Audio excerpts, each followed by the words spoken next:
विज्ञान चैप्टर 1।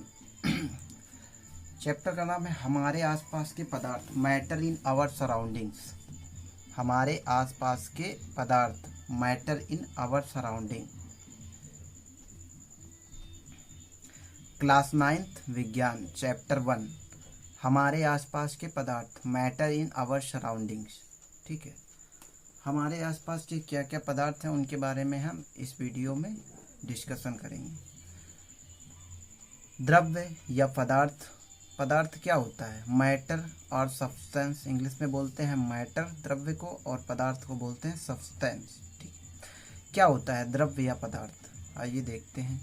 द्रव्य या पदार्थ वह है जो स्थान घेरता है तथा जिसमें द्रव्यमान होता है। एग्जाम्पल, मेज, कुर्सी, पत्थर, वायु, जल, मिट्टी, वृक्ष आदि। ये सभी क्या है? पदार्थ हैं अथवा द्रव्य हैं। ये स्थान भी घेरते, जैसे कुर्सी स्थान घेरती है, उसका कुछ द्रव्यमान होता है। पत्थर वो भी स्थान घेरता है। वायु, वायु कहोगे स्थान घेरती है? हाँ घेरती है। जैसे गुब्बारे में हवा भरो तो फूल जाता है, ठीक है, वो भी तो स्थान घेरती है। ठीक है, जल, गिलास में भरो जल, वो भी स्थान घेरता है, गिलास के कप शेप ले लेता है। मिट्टी में भी द्रव्यमान होता है। वृक्ष में भी द्रव्यमान होता है। ठीक, द्रव्यमान क्या होता है और आयतन क्या होता है? आइए देखते हैं। द्रव्यमान या मास किसी वस्तु में विद्यमान द्रव्य का संपूर्ण परिमाण को उस वस्तु का द्रव्यमान कहते हैं। द्रव्यमान को संगति या मात्रा भी कहते हैं। द्रव्यमान को संगति या मात्रा भी कहते हैं। ठीक है, अब आयतन की बात करते हैं। आयतन क्या होता है? आयतन या इंग्लिश में बोले वॉल्यूम, क्या बोलते हैं? वॉल्यूम। कोई वस्तु जितना स्थान घेरती है वह घेरा हुआ स्थान उसका आयतन कहलाता है।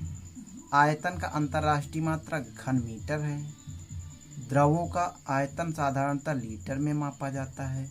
जैसे दूध लीटर में मापते हैं, पानी लीटर में मापते हैं। बिस्लरी की बोतल आती है 1 लीटर की, लीटर में मापते हैं ना पानी को, तो वो क्या है? द्रव है। ठीक है, आगे हम पढ़ेंगे द्रव्य की कितनी अवस्थाएं होती है, तो वहाँ पढ़ाया जाएगा ठोस, द्रव, गैस।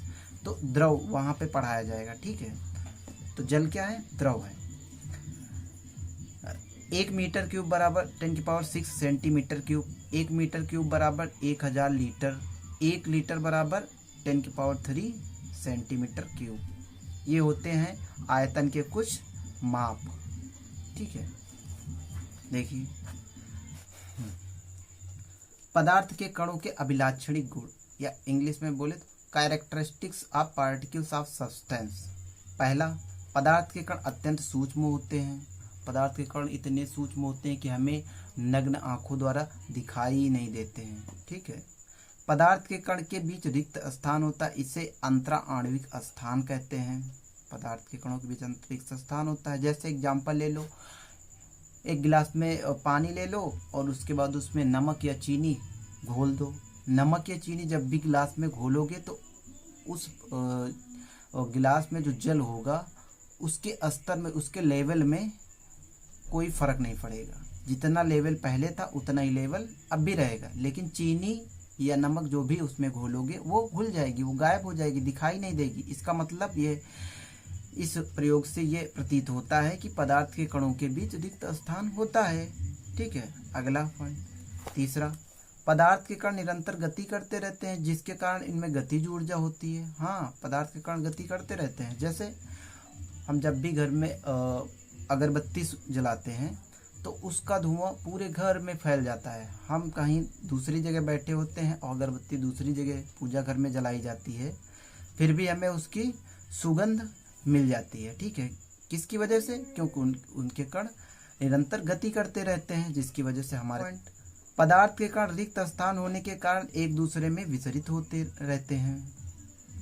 अब ये कहोगे विसरण क्या होता है? आगे हम पढ़ाएंगे विसरण क्या होता है। विसरण वो होता है जो भिन्न भिन्न पदार्थों का आपस में स्वतः मिलना ही विसरण कहलाता है। भिन्न भिन्न पदार्थों का, जैसे पानी में हम रंग घोल दें, ठीक है, या पानी में हम कोई कलर डाल दें तो उसमें घुल जाता है पूरी तरह से, तो क्या हो गया? बड़ी तेजी से उसमें घुल गया पानी में पानी और कलर एक मिक्स हो गया ना, तो क्या कलर उसमें विसरित हो गया, क्या हो गया, विसरित हो गया।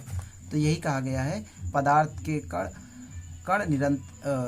के कण रिक्त स्थान होने के कारण एक दूसरे में विसरित होते रहते हैं, क्योंकि रिक्त स्थान होता है, हमने बताया था अभी, पानी के कणों के बीच रिक्त स्थान होता है, इसलिए कलर उन कणों के बीच में जाके मिल जाता है, घुल जाता है।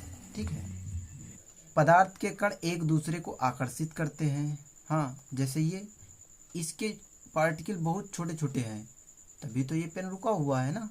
पेन के पार्टिकल बहुत छोटे छोटे हैं, इनके बीच आकर्षण बल काम करता है। क्या काम करता है? एक बल होता है कणों के बीच, जिसको आकर्षण बल कहते हैं। ठीक है। इसी के जरिए ये आपस में बंधे होते हैं, तो इसीलिए पदार्थ के कण एक दूसरे को आकर्षित करते हैं। ये भी एक गुण होता है।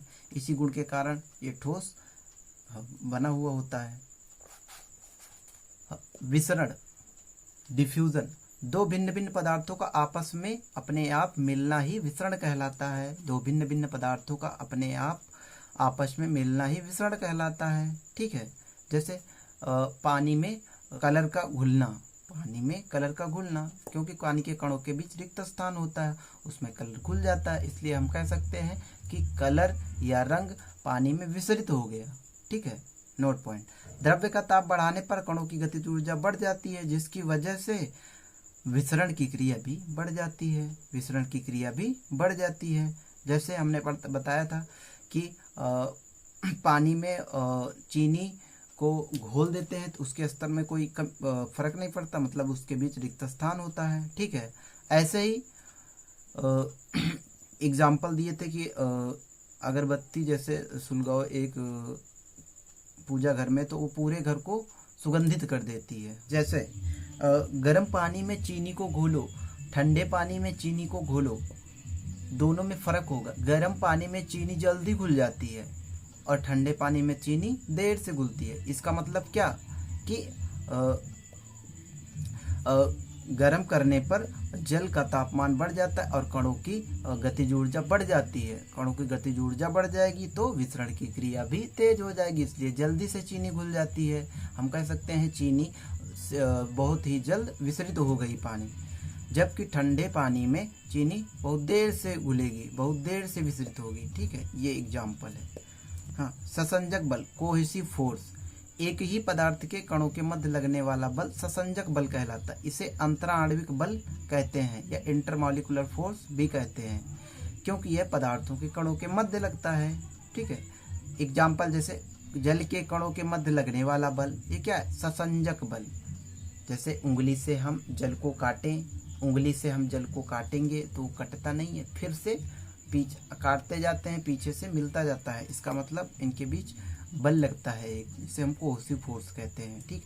आसंजक बल, क्या? आसंजक बल। एडहेसिव फोर्स, भिन्न भिन्न पदार्थों के कणों के मध्य लगने वाला बल आसंजक बल कहलाता है। एग्जाम्पल जैसे गोंद का कागज से चिपकना आसंजक बल के कारण होता है। ठीक है।